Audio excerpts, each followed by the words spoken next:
My name is Jeremy Pascal. I've been with Edwardsville Fire Department for 15 years. I've been on the hazmat team for that same amount of time. For the last 8 years, I've been a lieutenant. And now, for almost a year now, I've been the county hazmat team leader. So that's fun. Also, I was saying earlier that had to go on a hazmat team call out. A company in East Alton, they had some scrap metal delivered, and when the employee set the container down, a white powder dusted up from it, got on his skin, he breathed it in, got it in his eyes. It caused a reaction. So they called out the hazmat team to find out what this was. So we were able to take a sample and put it in our infrared spectrometer and came up with cadmium carbonate. It's not the best stuff to breathe in, but I've seen worse stuff. Fortunately, he was doing better. It all depends on what or how much. We'll learn all that in class, how much you get in, how healthy you are, how it enters your body, all that stuff. We'll talk about all that next week, actually. So learn about how we know that it will target the kidney and blood, things like that. And it's also a carcinogen.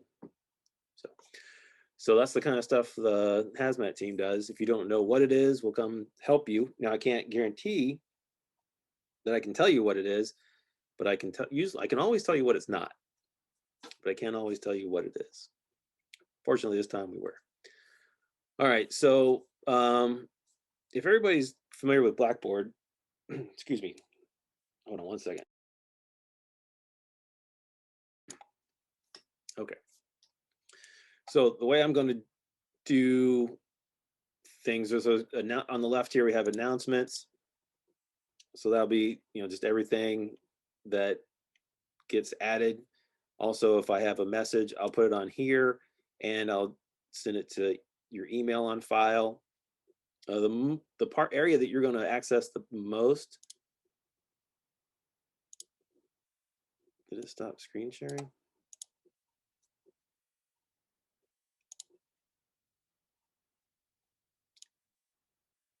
Doesn't. You guys still see my screen? I still see it. Okay. All right. So it usually has a green line around it. It disappeared. It says I am. All right. So under course materials, so each week is going to be a lesson, and I'm going to put in the folder in each lesson. It's going to have the Zoom information. It'll have the slides in PDF form that you can print out or download and view, take notes if you want there. Also, there are links to the quiz and the assignments. It's just questions. Like the assignment, it's questions that you got to fill in. So when you click on the assignment, so it's 20 questions. Each one's going to be 20 questions. And then you click on write your submission here, and you just write the question number, or you can copy and paste this, and then write your answer next to it. Each quiz and assignment for each week are due the following week at midnight. So there's that. And then also, whoops. Sorry. I don't want to silence. I hit the. So back to course materials intro. And then at the bottom here, once I'm done recording the lecture, I will post a link to the YouTube, not the YouTube, he'll post to YouTube the video. So if you're not able with your schedule or whatever to attend the live lecture, then you can always come in here, click on the link, view the lecture, and then do the quiz and the assignment. So we have a quiz and assignment for every class, every lesson. You can also go directly to the assignment area and they'll be there. Now you might not be able to see all of them now because they won't pop up until right before class. Same thing with the quizzes and tests. So we'll have a quiz and like I said, assignment for every lesson, and then there'll be a midterm and a final. They will be comprehensive, which means, for example, the final will be over everything that we have covered so far. The final exam will be everything in the whole class. I also have 5 practicals planned. So those, I planned them to take place during regular class time, and that's where things are getting complicated and interfering with the basic operations firefighter class. So we're going to try to do them during the week at night during regular class time, but there is an option to get it all done in one day where we get all the practicals from the BOF class and Hazmat Ops done all in one day. Just knock it out. If we do that, it's really going to shorten up our semester because I have those planned throughout the semester. So you'll have to be determined what our schedule is going forward. So please check the announcements here on Blackboard. Then there will be a final practical where you respond to an incident and manage it. So any questions about Blackboard so far and that information? Just remember that the assignments and the quizzes and tests won't show up until the night that I do the live lecture. So if you're looking for them, look for them after that time. I do grading by a point system. Let me see, let me bring that up real quick.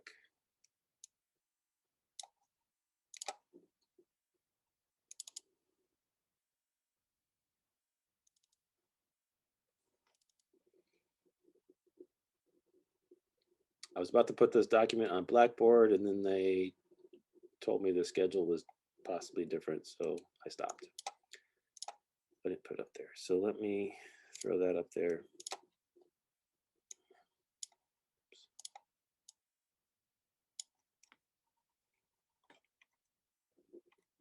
So here's how I grade. So the weekly assignments, there's 9 of those. Each of those is worth 40 points for a total of 360. There's 8 quizzes at 30 points each for 240 points. Comprehensive, final, and midterm are each 75, so that's 150. And then practical skills, we got 5 of those at 50 points each, 250 points total. So all total, there's 1,000 points to be had. This is a schedule that I had come up with before I was told that this may not be the schedule. So I will have to let you know.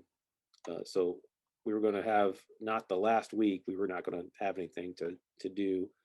It'd be a makeup day because sometimes weather affects our practical activities. So there's that. Any questions so far? I do feel bad for not having all the answers. Just out of curiosity, does attendance affect our grade? So the way we're doing it, we're not, no. So yeah. So there's no book. The way I've got this done, next year might be different. But this year there is no book. I will give you in the lectures all the information that is on the assignments and the quizzes. And I've ran through this through the OSFM's objectives. So everything on there should be covered, also with the NFPA objectives as well. So I should be delivering you all the information you'll need. So if you're doing the assignments, answering those questions, doing the quizzes and the tests, participating in the practicals. So you do have to do the practicals. So in a way, the attendance for the practicals is required. So does that answer your question? Yes. Okay, For so sure. so the lectures not required. They'll be on YouTube following the live recording. Just follow up with watching that and answering the questions. So, all right, so we will get started. So hazardous material operations. I really believe in hazmat awareness and hazmat ops. I think everybody who has a driver's license should go through hazmat awareness. I think every firefighter should go through hazmat ops at least. Mostly because this information will save your life, and secondarily, it will help you save the lives of others. So we're going to, for the first part of this is going to be a review of the hazmat awareness, because that foundation is so important. Being able to protect yourself by not getting too far in an incident where you're not prepared. So we're going to start with the laws, regulations, standards, and then some response components. So why this is important, we're going to look through some incidents, and I want you to think, could this happen in my response area? You should find at least one that you can answer yes to that question. So in 1986, in Miamisburg, Ohio, a train derailed. It leaked molten sulfur and yellow phosphorus. Those two materials met each other and ignited. They had to evacuate 30,000 people, and it took 5 days to clean up. In 1973, in Kingman, Arizona, a rail tank car loaded with propane began leaking, and a spark ignited the gas. Within 20 minutes, the tank exploded, sending flaming debris over 2,000 feet away. 12 people died. So look at that time frame, 20 minutes. What's your response time? And for a pressurized propane rail car on fire, you need to be putting over 1,000 gallons per minute on that rail car in that 20 minutes and sustain that until the fire is out.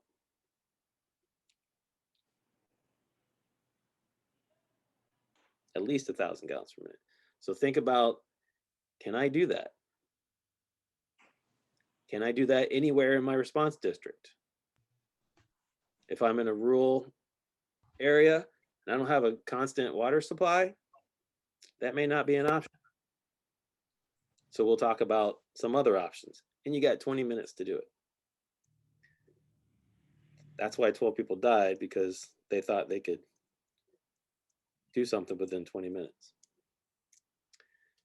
Here's one for you. September 17, 2013, Murfreesboro, Tennessee, a dump truck crashed into a ditch, causing a fuel tank to leak diesel into the waterway. I will tell you, diesel leaking from the fuel tanks of trucks is the most common call that the hazmat team gets called for. So that can happen in your response district. August 22nd, 2013, Salt Lake City, Utah, 10 people were hospitalized after a janitor at a visitor center poured chlorine into a bottle with remnants of sulfuric acid. The ventilation system distributed the resulting toxic gas throughout the building. That could happen. We've had similar situations in a restaurant here in Edwardsville, where somebody poured chemicals down a floor drain. They mixed, toxic gas came out, cleared out the kitchen of the restaurant. So yes, this stuff can happen. So what are our primary responsibilities in a hazmat response? First thing is identifying. Try to identify the materials involved. Like I said, we may not be able to guarantee you exactly what something is. We can usually tell you what it's not, but we're going to do our best. but we're going to try to identify it. Analyzing. We're going to figure out what the material is, and then we're going to figure out what it can do to us, what it can do to the environment, where it should be, where it's going to go, and what it's going to do when it gets there. That's the analyzing part. And you guys are going to be able to do all that, because science drives hazmat incidents. You gotta know the science of the material. And then we're protecting. We're going to protect ourselves, anybody nearby, the environment and property from the effects of the release. So we're going to identify, analyze, and protect. That's our primary responsibilities. So what is a hazardous material? Now, every organization, agency is going to have a slightly different definition. And also there's an example here of how I do things. If I say something more than once, if it's red, if it's bold or underlined, you need to know it. So the U.S. Department of Transportation calls a hazardous material a substance or material which has been determined by the Secretary of Transportation to be capable of posing an unreasonable risk to health, safety, and property. Of course, the U.S. DOT mentions when it's transported for commerce in which has been so designated. The important part there, red and underlined, and I'm going to say it twice now, is the unreasonable risk to health, safety, and property. Remember, anything can be hazardous. It all depends on how much. For OSHA, OSHA regulates workers or employees. They determine a hazardous material to be a chemical, which is a physical or health hazard to employees. They don't care about trucks. They care about the people who are working. The APA uses the term extremely hazardous substance. That's something that's extremely hazardous to a community during an emergency spill or release. Now, I also list there some other hazardous material terminology: toxic chemical, hazardous waste, dangerous goods, and special waste. The point of this is not everything is going to be clear that it's hazardous. So these are some words that you're going to be looking for that will clue you in to whether something's bad or not. Because sometimes you'll get something leaking and you don't even know if it's bad or not. You know it's not supposed to be out of its container, but is it really that bad? I don't know. That way we're going to find out. We're going to learn how to determine that. So next we're going to talk about the life cycle of hazardous material, and I want you to take note of how much time is spent in each phase. So firstly, it's manufactured, and then the manufacturer stores it. Then it's transported to a producer where it's used to produce a product, and then it's stored by the producer. Then it's transported to a user or a distributor who then also stores it. Then it's used, and then it's transported to a waste facility where then it's treated, stored, or disposed of. Now, if you notice, the word stored is underlined because most of the time hazardous materials are being stored.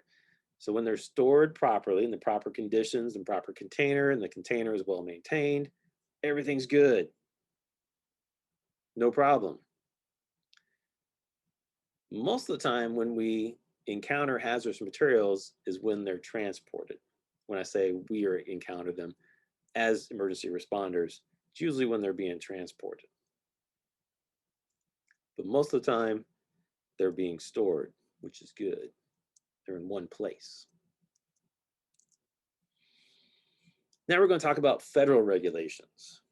So in 1980, Congress passed the Comprehensive Emergency Response, Compensation, and Liability Act. Of course, they have an acronym for it, CERCLA, and then they also have a nickname for it, the Superfund, because it was the largest fund created up until then. So what did it do? It created a tax on the chemical and petroleum industries. It provided broad federal authority to respond directly to releases or threaten releases. In 5 years, in the first 5 years, 1.6 billion was collected, and the tax went to a trust fund for cleaning up abandoned or uncontrolled hazardous waste sites. It also established prohibitions and requirements concerning closed and abandoned hazardous waste sites. And it provided a liability of persons responsible for releases, and also established the national priorities list. What needs to be cleaned up first? Illinois alone has 46 on that national priorities list that they're still cleaning up. I find the history of this act interesting, so we're going to talk about it a little bit. Now, we're going to talk about the Love Canal Project, created it by developed or planned, sorry, by William Love. But this was just one of many instances that were happening throughout the country that motivated Congress to enact CERCLA. So in 1890, Love Canal was created as a model planned community, but because of changing economics, it was only partially developed. In the 1920s, the canal became a dump site for municipal refuge for the city of Niagara Falls, New York. Then in the 1940s, the canal was purchased by the Hooker Chemical Company, which used the site to dump roughly 19,800 tons of chemical byproducts from the manufacturing of dyes, perfumes, and solvents for rubber and synthetic resins. Now, nobody was living around this area at the time. So to them, in the 40s, wasn't a big deal. However, right after World War II, the 1950s happened, and the city of Niagara Falls was experiencing a population increase. With a growing population, the Niagara Falls City Schools District needed land to build new schools and attempted to purchase the property from Hooker Chemical. The school asked to buy the land, and Hooker initially refused. They said, "You do not want this property." And it was like, "Yeah, and if you don't sell it to us, we're just going to take it through eminent domain." The lawyers at Hooker started thinking this over, and they became convinced that it would be a wise move to turn this property over to the schools, provided they could not be held responsible for future claims or damages resulting from underground storage of chemicals. So Hooker was thinking, we're going to pass this off to the school, and we're going to put in the sales contract that if anything bad happens, you cannot come back on us. That's what their plan was. So in 1983, Hooker agreed to sell its property to the school board for $1. The school board rejected the company's proposal that the deed require the land to be used for park purposes only, with the school itself to be built nearby. It did include a caveat, 17-line caveat, purporting to release the company from all legal obligations should lawsuits occur during the future.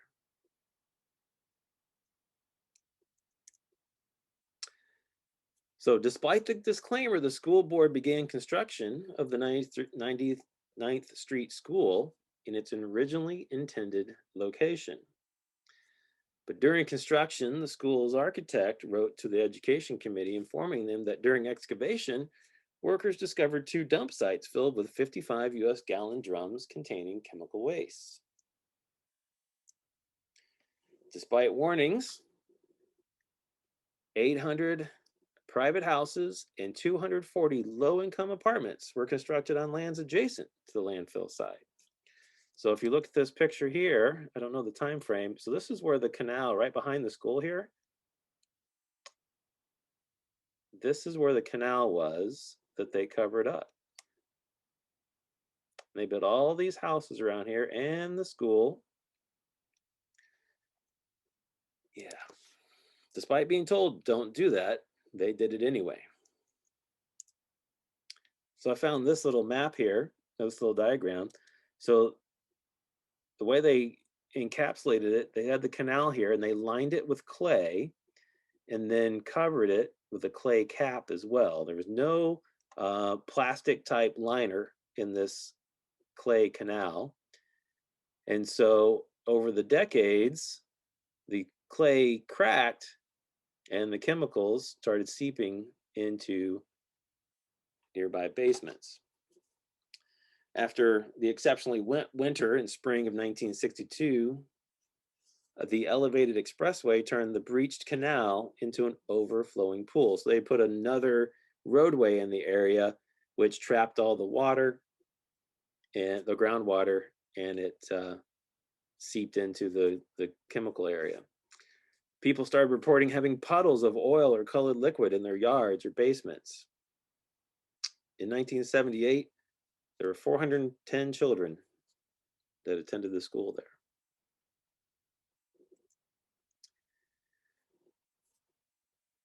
In the end of the 1970s and into the 80s, with chemicals seeping into people's basements and people getting sick, mostly with cancers, leukemia for the kids. It displaced numerous families, leaving them with long-standing health issues and symptoms of high white blood cell counts, including leukemia.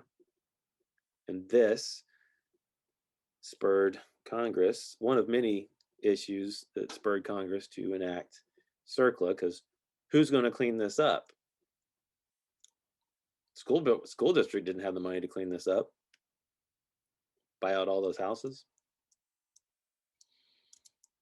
So you can see how this is the Niagara River at the top of the picture here, and that canal went right through there, going to the Niagara River. This is a Google Maps shot of the area now.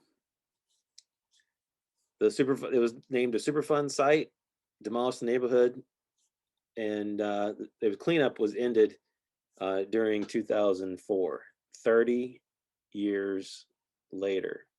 So all these houses, so I guess the school was over here somewhere. I'm not sure what this building is now. It might be a testing center or something, but they had to buy out all these houses and demolish them because this was full of chemicals. They probably had to replace all the dirt there as well. That was just one of many examples of those issues. But wait, there's more. In 1986, I told you in 5 years, they collected $1.6 billion, and they found out that wasn't enough. So Congress came back and created the Superfund Amendments and Reauthorization Act, also known as SARA, in 1986.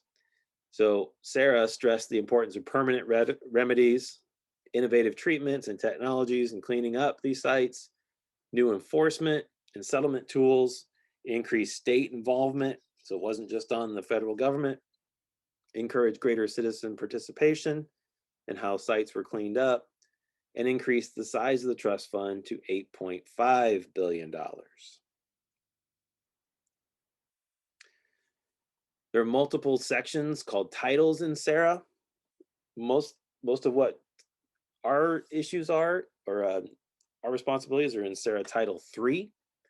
So it established state emergency response commissions. That's in bold. State emergency response commissions, or CERCs. Oh, this is underlined. The Illinois Emergency Management Agency is the CERC in Illinois. So that's bold and underlined. Well, two different lines there. It also created local emergency planning committees, or LEPCs. These are usually at the county level. So the county hazmat team is overseen by the Madison County Local Emergency Planning Committee.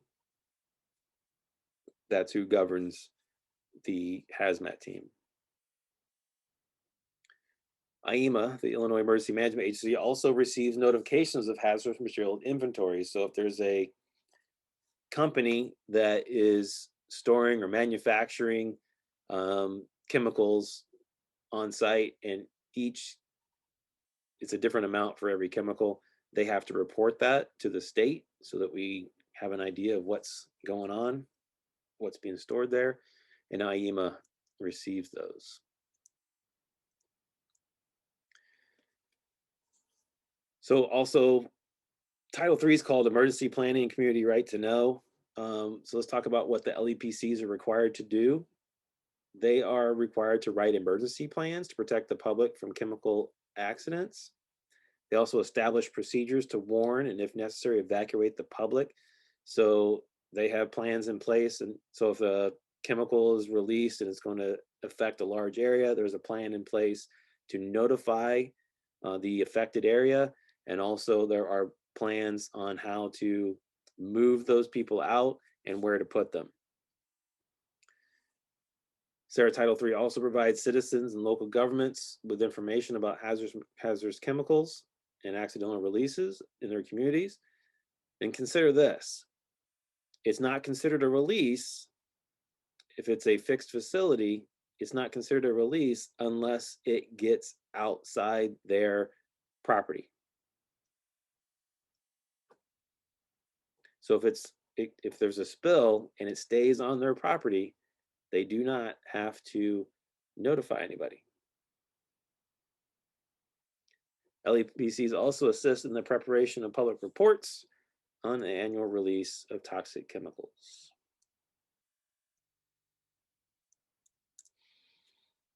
There's a little typo thing there. Requirements of facility owners. So SARA Title III also puts these requirements on facility owners. So these are fixed facilities. So this is red. They have to report any release immediately. Again, that's if it leaves their property. They have to allow evaluation of the facility by government agencies. They have to submit safety data sheets to local authorities and the state. They submit inventories to the state and local authorities, and they allow fire department inspection as well. All right, more federal regulations. So this is OSHA regulation. So every OSHA regulation has these numerical identifier. The one for hazardous materials is 29 CFR 1910-120. That's in bold. I'll say it again, 29 CFR 1910-120. You're thinking, why do I need to know that? Well, this regulation specifies what your employer needs to provide you and also what you're responsible for. So it's good to know. That's why that's why we give you this information. So 29 CFR 1910-120, the title of it is Hazardous Waste Operations and Emergency Response. Its nickname is HazWOPR. And if you're dealing with any type of hazardous waste, either as an emergency responder or a worker at a fixed facility or transportation company, it is required by SARA Title III that the pertinent sections in HazWOPR you are trained to. Remember, OSHA provides regulations for worker safety, and 29 CFR 1910-120 is the primary regulation relevant to hazardous material response. Illinois Department of Labor, IDOL, has adopted 29 CFR 1910-120 and provides enforcement for public employees in Illinois. Not private employees, public employees. So what are the major components? So if you're part of a response organization, you need to have an emergency response plan, SOGs. You are required to use the incident command system. You are required to be provided and trained in using personal protective equipment, including SCBA. You have to have a written PPE plan. You have to use a safety officer. And you also have to have a backup team, a buddy system, and I don't know what that means. I apologize. And I don't know what first is. I will have to figure that out. Operations in hazardous areas require the use of groups of 2 or more. So that's the buddy system. You're required to limit access. You also need to be trained in decontamination procedures, and you have to have ongoing refresher training to the level that you are expected to perform.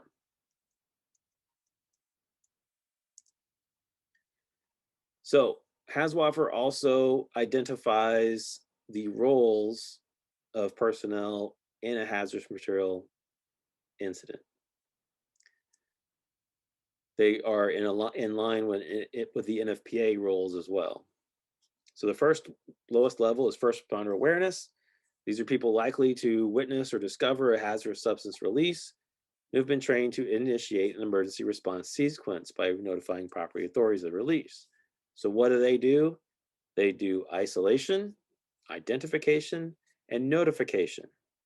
They do not enter the hot zone if you are only hazmat awareness trained.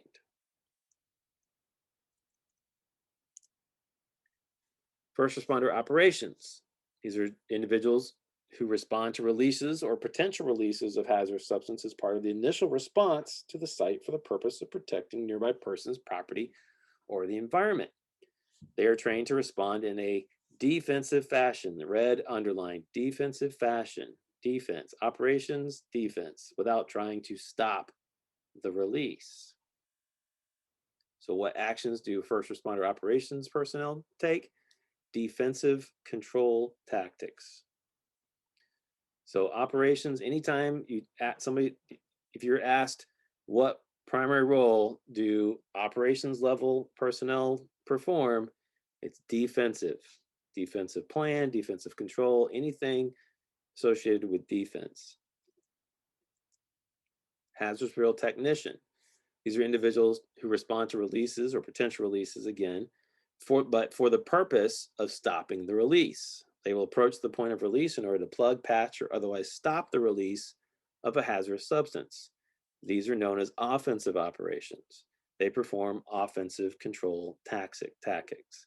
So if you're hazmat operations, you do not plug, patch, or otherwise stop the release of a hazardous substance. Those are offensive operations.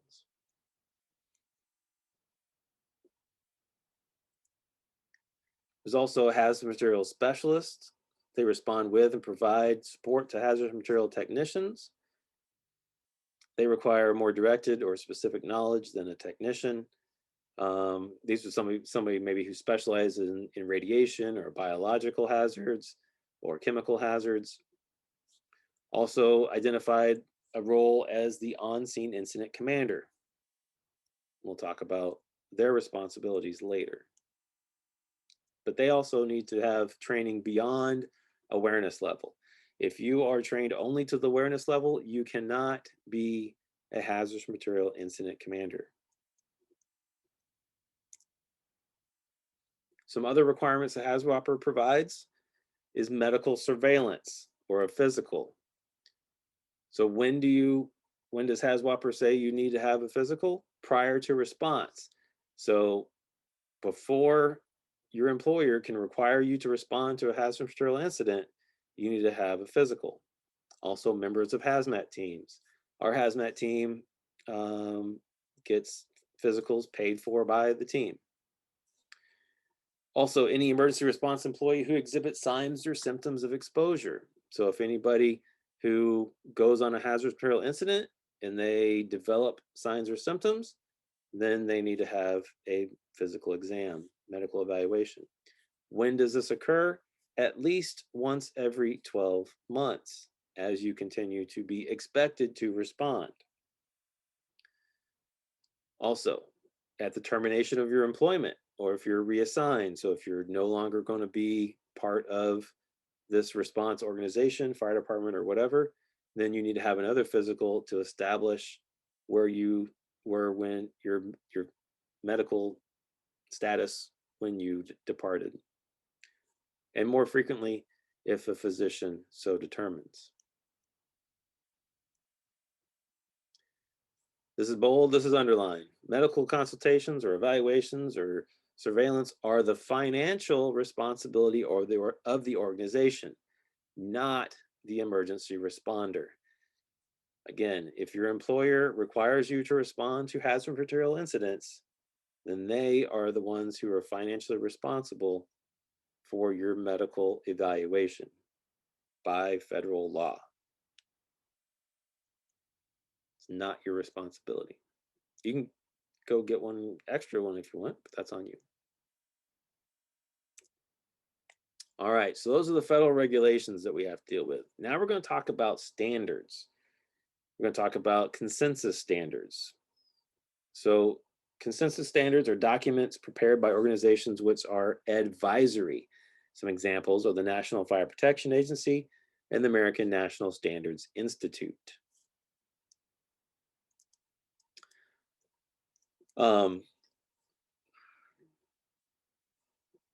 So the difference between a regulation and standard is regulation is law. And if you are found in violation of the law, you can be charged criminally. Consensus standards are what the response community has established as, again, the standard to which you are to perform. If you don't perform to those standards, you're not going to go to jail, but you could be sued civilly. If your employer says you are trained to the level of this role and you go out and you don't perform to that level, then if there's damages, you could be held liable. So some NFPA standards. This is in bold. NFPA 471. It deals with the incident. The title of it is Recommended Practices for Responding to Hazardous Material Incidents. So what does it cover? Planning, application of procedures, personal protective equipment, policies, decontamination, safety, and communications. I have a hard time remembering all the NFPA numbers, so I tried to come up with ways to remember it. So this is red, it's bold, and it's underlined. NFPA 471, it's how the job gets done. Okay, 471 is how the job gets done. I'll say it a third time. 471, how the job gets done. You're going to need to know that. NFPA 472 deals with the responder. That's you. These are the standards for professional competence of responders to hazardous material incidents. It meets or exceeds HAZWOPER 29 CFR 1910-120. And OSFM has adopted as the state standard for responder competencies. 472, this means you. That's red, bold, and underlined. 472, this means you. So 471, how the job gets done. 472, this means you. And the last one we're going to talk about is NFPA 473. This is the standard for EMS responders. This is what they need to know if you're responding to a hazardous material incidents. 470, this one took me forever to come up with. 473, EMS, please. I don't know. If you have suggestions other than that, 473, EMS, please. I'm all ears, but trying to rhyme with the number 3 is difficult in hazmat, I guess. Me? I don't know. So, all right. So 471, how the job gets done. 472, this means you. 473, EMS, please. I don't know. Good luck. It's only 3 questions on a big test, so I hate having to remember all this stuff, the NFPA numbers. But I do understand why it's important. Like I said, if I'm being held to standard of 472, I better know what's in the standard of 472. Does that make sense? All right, some aspects of response organization. So if you're part of an organization that is whose mission, part of their mission is to respond to hazardous material incidents, you're going to have these things in place: planning and preparedness, prevention, response, and remediation. So planning and preparedness, we got to train first. We got to know what we're doing. We have to perform a hazard analysis in our community. We have to create plans. So we can do local emergency response plans through the LEPC and your local fire department. So find out what industries or storage facilities are in your response area and make contact. Also pipelines. I get lots of mail from pipelines. They're required by law to contact the local fire department. If there's a pipeline going through your district, they are required to provide you information on how to handle a pipeline emergency. So things like that. Most of the time, they really want to help you with that. I know in the time of right now, it's difficult to get people together, but they really want to help. Most places, if you're going there and say, hey, I'm on the fire department, and can you help us out learning about what's going on so we can help you? If that's the attitude you come at them with, they usually are more than welcome to help you out. Ameren does training on natural gas. We've had them to the fire department. They'll come, if you have multiple shifts, they'll come multiple days. So that works out really well. Site response plans, again, you go to that business and say, what is your plan if you have a release? Because it's too late when you show up, and you might just screw everything up. Create some pre-plans. This is what we're going to do. If this propane tank catches on fire, this is what we're going to do. Especially with fixed facilities, it's a whole lot easier because you know what the product is, you know what its hazards are, you know what its chemical and physical properties are, you know what it's going to do, where it's going to go, and you know the terrain already. Most of the plan is done, or most of the information doesn't change, so it's really easy to create a plan. Look up some hazmat SOGs. If you don't have any, you can reach out to other fire departments, either search for them or contact other fire departments. You can contact me, let you look over ours. Coordination. You also need to coordinate before an incident with other agencies. So your LEPC, the State Emergency Response Commission, IEMA, the EPA, your local police, other fire departments, other EMS agencies if you don't handle EMS yourself. Also, private cleanup and heavy equipment companies. Sometimes you might need backhoes or bulldozers or a track hoe or something, a dump truck. Who are you going to call? So you might want to reach out to those type of industries just to get contacts and say, hey, if something happens, can we call you? Now, keep in mind that whoever makes that phone call to request that external company assistance is probably the one that's going to get the bill. Let me repeat that. Whoever makes the phone call asking for a private cleanup company to come clean something up, they're probably going to be the ones getting the bill. So the takeaway there is, if somebody else spilled something, get them to call, because this stuff gets expensive. Just so you know. Prevention. The best way to handle a hazardous material is to keep it in its container where it's supposed to be. Keep it where it's supposed to be. Actively participate in the community. Educate potential spillers on potential hazards. So if you see somebody doing something they shouldn't be, reach out. Say, hey, we really need to figure out what our best option is here, so that we can, hopefully they'll have a plan and you can figure out where you fit in that plan. And if they don't have a plan, you can come up with one together.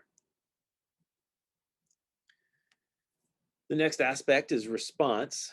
Now, this is very important. A lot of bold, a lot of underline, a lot of red on this slide. So not only for testing purposes, but in your everyday life. Let's talk about standard of care. What is that? Is the watchfulness, attention, caution, and prudence that a reasonable person in the same circumstances would exercise. So once we're done with this class, you're going to be expected to do the things that are in FPA 471 and HAZWOPER. You're expected to know the things in 472. And that's what the standard of a reasonable person is. Failure to meet that standard of care is called negligence. Any damages resulting therefrom may be claimed in a lawsuit by the injured party. So the point is, if there's something spilled and you perform your job as NFPA 472 and this class tells you to do it, and even if there is damages, you're good because you perform to the standard. If you go in to a hot zone without being trained as a technician to plug something up or patch a hole or something, and something bad happens, or you put water on something that shouldn't have water on it, then we're going to talk about that and those things, then you can be held responsible. Do not operate outside your scope of practice or training. We're going to mention that as we go. Remember, until you're trained in it, don't do it.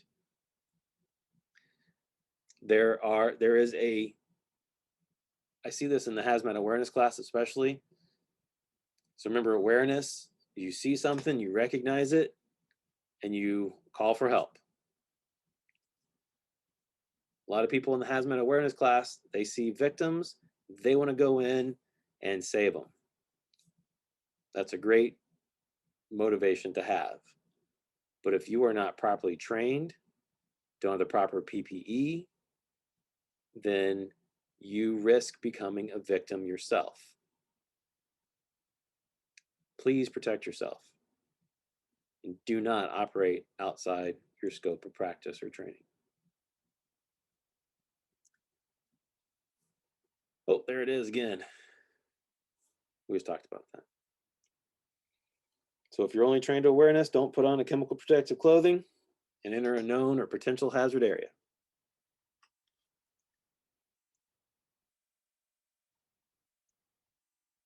There are too many examples of what are called would-be rescuers who became victims themselves because they didn't recognize that they were dealing with a hazardous material or recognize that the initial victims were already lost and that they didn't need to risk and thereby lose their lives as well. We're trying to stop that. All right, so you get called to a potential hazardous material incident. How do you approach the scene safely as part of the response aspect? First thing, you're going to identify and evaluate problem locations and hazardous occupancies during emergency response planning. Most people wouldn't think of a restaurant as being a problem location or a hazardous occupancy, but we can still have hazardous material incidents in a restaurant. A hardware store. Think of all the chemicals that are in hardware stores. There are flammable gases, there are flammable liquids, there are flammable solids, there are acids, there are bases, there are radioactive materials in hardware stores. They're in small quantities, relatively, but what if they mix together? You can also get the electric lifts. They have lead acid batteries. They produce sulfuric acid gas, or they contain sulfuric acid, and they also produce hydrogen gas, very flammable gas. So the first step is knowing where your hazards are and being suspicious. You want to include remote observation and assessment steps in your emergency plan. So as you're creating your SOG, you're going to say, we're going to talk about distances and things like that later. But for example, if it's a spill of some type, you're going to find out what state of matter it's in, and that is going to determine where you stop and start your observation and assessment. Always, this is underlined, always approach the scene from uphill, upwind, and upstream if at all possible. If you can't do uphill, upwind, and upstream, do crosswind or crosshill. So just so that you're not getting stuff blown on you. Always, always, always try to. So how do you know that? If you're responding from the firehouse, take a look at the flagpole, or as you're going en route, take a look at some flagpoles, see which way the wind's blowing. Things like that. Use binoculars or a spotting scope. Recommend every emergency response vehicle have binoculars. That way you don't have to get too close to get eyes on the problem. Report any unusual conditions to dispatch. Say I've got smoke, I've got people lying on the ground, I've got flames, I've got blue flames, green flames, whatever. I got a sheen on the water in the creek or something like that. Use your initial assessment location as a temporary staging area if reconnaissance teams must approach on foot. So if you can't see everything you need to see, you need to send in reconnaissance teams, which after this class, you guys will know how to do that to get a better idea of what's going on. All right, this is all in bold. 5 steps of a hazmat response, and they are in order. They are in a particular order. 1, 2, 3, 4, 5. The steps you're going to do in order are isolate, which means we're going to go into each one. Isolate, identify, notify, mitigate, and terminate. As you can see with the brackets, awareness level responders, isolate, identify, and notify. Operations and technician level responders do all 5. They can do all 5. But know that order, know those words and that order. And we're going to talk about each one. So what is isolate? So in the initial size up of the situation, we're going to figure out who, what, when, where, why, and how big. We're going to perform rescue, maybe. We're going to rescue endangered persons where it is safe to do so. We're going to talk about how to do that. And here's the isolate, the meat of it. Establish control zones and deny access. We're going to isolate the affected area in order to protect the responders, the public, property, and the environment. So what's part of the size up? We're going to lay of the land. Which way, are there any hills? Is it flat? Is it graded in any way so that there's an area that's higher or lower than another area? How is the land used? We're going to figure out scene access. Can emergency responders get in? Is it blocking public access to other areas that are not affected? Weather conditions, very important. Any bodies of water, whether they are standing bodies of water or running bodies of water. Exposure potential, what does that mean? That means with this release of a chemical, is there anything nearby that it's going to affect? Are these schools, businesses, highly used roadways, things like that? Power transmission lines. We do not want those coming down. Pipelines in the area. Sewer drains, ignition sources, rail lines, highways, airports. Are there any injured people? Any specific building information? And any high value exposures? Schools, hospitals, congregate living areas, nursing homes, apartment buildings, things like that. We're going to assess if the response is an incident or an emergency. So what's the difference? We're going to talk about that. So if it's an incident, the chemical is where it should not be. It's not in its container of some sort, whether it be a transportation container, a fixed container, a pipeline container. The chemical is not where it should be. An emergency adds on to that. People have been harmed or may potentially be harmed. Life is threatened in an emergency. If something's just spilled and there's nobody around it, it's just an incident. We can slow down. We can take our time. If it's people have been harmed or may potentially be harmed, now we have an emergency. Rescue. How are we going to rescue people? Well, the first way we're going to do that is if there are people who are able to walk and follow orders, we're going to order them to move to an area of safe refuge. Where is this going to be? It's going to be uphill and upwind of the spill, but keep them downhill and downwind of you. You do not want them, if they have chemicals on them, you don't want them uphill or upwind and that wind blowing the chemical onto you.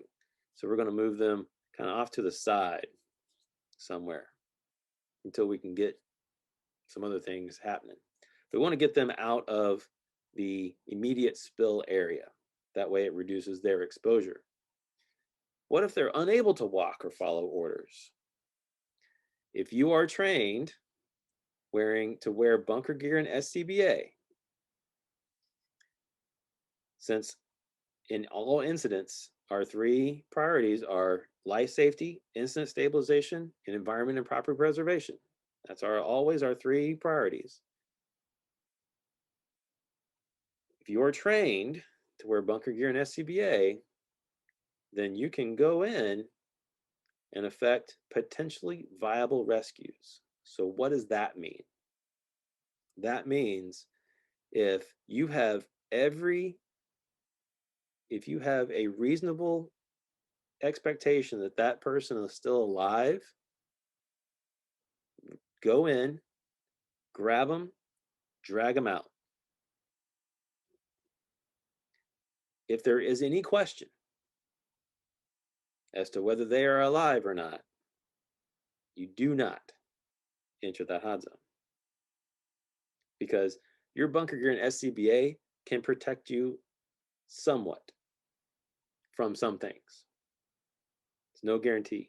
Actually, no PPE can protect from any chemical, or there's no universal PPE, and there's no forever. There's always a time limit on any PPE. Does everybody understand that? That's very important. If someone's moving, making noise, they just can't rescue themselves, get them out of the hot zone, then wearing bunker gear and SCBA correctly, go in, drag them out. But like I said, if there's any question, if they're lying there and they're still, and they've got methyl ethyl death on them, don't risk your life, because the chances are they are already dead.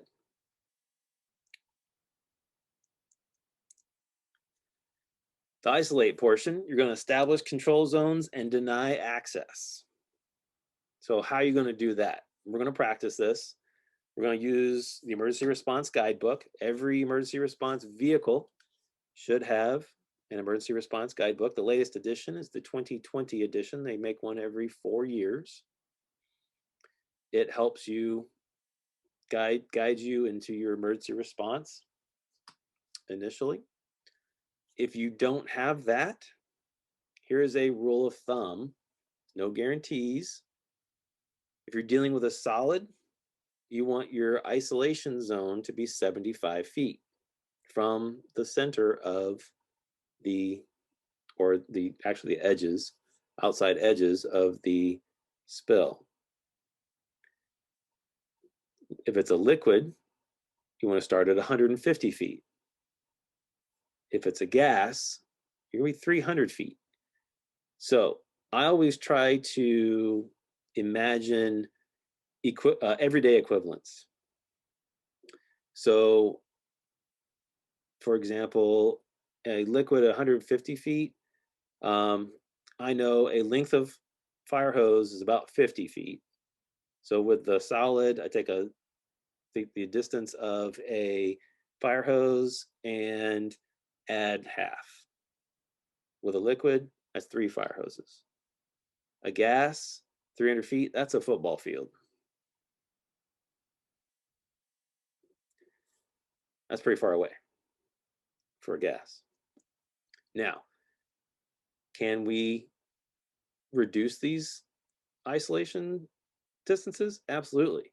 Once we've identified the material and know more about its physical and chemical properties, and if we can monitor for it in some way, now we can start shrinking that isolation zone and determining exactly where this material is. These are just rough things to get you started. This is where I want to stop and start gathering information. And we're gonna practice all that. So this is what it's gonna show. This is what it look like top down initially. You get there, you see, oh, that's some stuff that's not where it's supposed to be. It's not in its container anymore. I'm going to isolate, I'm going to create a control zone and isolate this area. So initially you're going to have 2 zones, a hot zone and a cold zone. You don't know exactly where this material is, but based on the ERG or the rule of thumb, you can get started. You're going to have hot zone, cold zone. Hot zone, no one in or out. So where would you put so if the wind's coming from the, we'll say this is a north, south, east, west. If the wind's coming from the east, and so are you, because you're coming in upwind, where would you put people who could walk, your walking wounded victims? I'd put them over here. All my equipment and personnel are coming in from, let's say, the southeast. I'm going to put the victims in the northeast. I'm going to stay in the cold zone until I know what this material is and I can monitor for it so I can know exactly where it is. And otherwise, I'm going to stay in the cold zone unless there's somebody laying right here in this stuff and I can tell they're still alive. I'm going to put on my SCBA and bunker gear. I'm going to grab them, either grab their body parts, or I'm going to take some webbing and do a girth hitch around them real quick and drag them over here until I can get decon set up. Any questions about that? Any questions so far? I got the chat window open. If you don't want to talk, or you can talk, doesn't matter to me. That was a lot of stuff.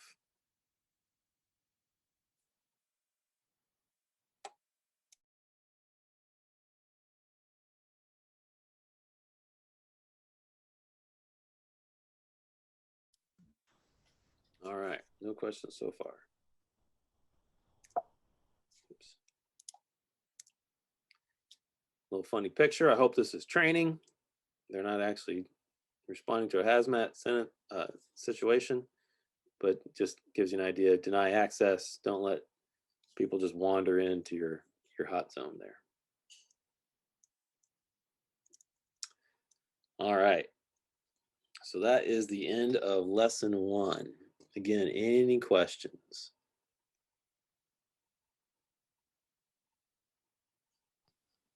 Where will these be on YouTube? So great question. Let me show you. So the easiest way to find them, they'll be on my personal channel. I keep asking our fire science program coordinator to make a YouTube channel, but that hasn't happened yet. So we can put all these on there, but they will be, a link will be under course materials. So for example, lesson 1, it'll be right here at the bottom, or it'll be somewhere in here. It'll say YouTube, and it'll be a link to the video. And it should open up in another window, I think.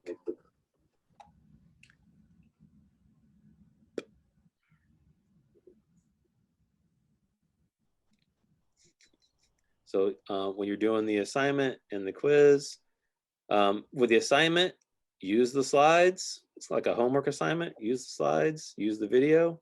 When you take the quiz, try to do it without the stuff right in front of you, just so it helps you out.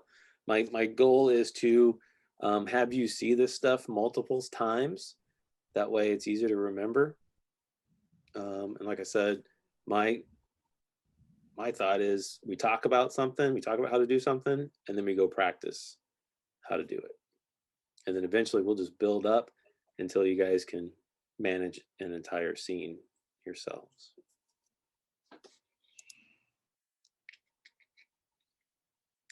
Most of these are probably going to be the hour, probably not more than an hour and a half. So if you want to budget that. Used to be scheduled for 3 hours once a week. Oh boy.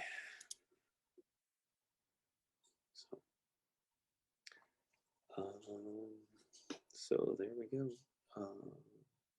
Should be able to email me anytime. If you have any questions, let me know. I will be getting I will hopefully have a schedule. I hope to have a schedule tomorrow or Friday. Better schedule. Definite. It was taken out of my hands, so we'll have to see. All right. That's all I got.